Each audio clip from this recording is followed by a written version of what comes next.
Bismillahirrahmanirrahim. Assalamualaikum warahmatullahi wabarakatuh. Para jamaah yang dirahmati Allah, di bulan Ramadan ini banyak hal yang memang bisa kita dapatkan. Dalam konteks ini terutama masalah kesehatan. Sumu tasihu, bahwa puasa itu menyehatkan. Tentu itu akan kita peroleh apabila kita menjalankan puasa Ramadan ini dengan hal-hal yang baik dan benar. Ada 3 hal yang harus kita jalankan secara baik dan benar itu. Apa saja? Yang pertama adalah niat kita. Niat kita harus benar. Niatnya hanya lillahi ta'ala saja, bukan karena yang lain.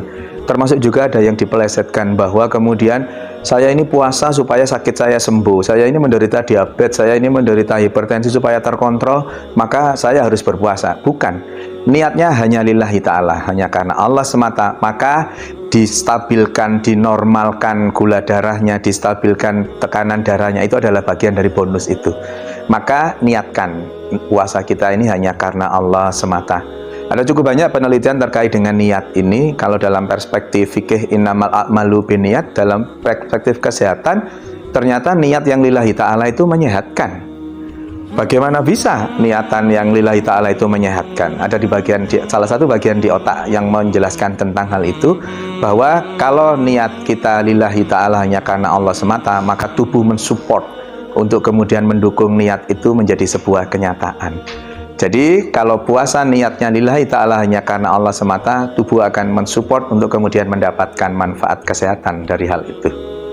Lalu kebenaran yang kedua seperti apa? Benar yang kedua adalah benar sahurnya.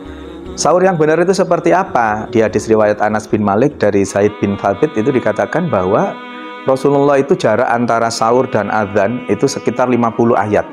Dalam terminologi kekinian, 50 ayat itu sekitar 20-30 menit. Maka sahur yang baik adalah sahur yang berjarak 20-30 menit dari azan. Misalkan azan itu jam 4:04, ya 20-30 menit sebelumnya, itulah waktu yang tepat untuk sahur. Di situ kita mendapatkan barokah sahur. Dan kemudian apa yang harus dimakan? Yang harus dimakan adalah makanan-makanan yang tinggi serat. Tinggi serat itu ada pada tumbuh-tumbuhan dan pada buah-buahan. Makan yang tinggi serat. Apa kemudian berikutnya? Jangan berlebihan pada saat sahur itu.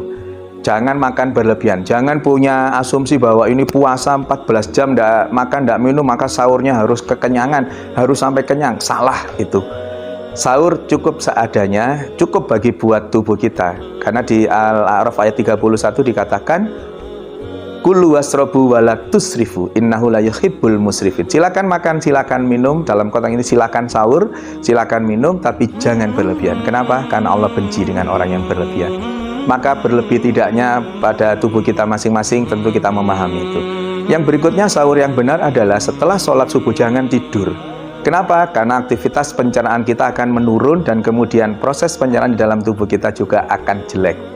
Maka jangan tidur setelah sholat subuh pada saat kita berpuasa, kemudian kita sahur di jam-jam itu tadi. Berikutnya, benar yang terakhir adalah harus benar berbukanya. Buka yang benar seperti apa? Allahu Akbar, Allahu Akbar. Pada saat azan terdengar, pastikan bahwa itu azan maghrib ya, karena azan subuh, zuhur, asar, maghrib, isya itu sama. Pastikan itu azan maghrib.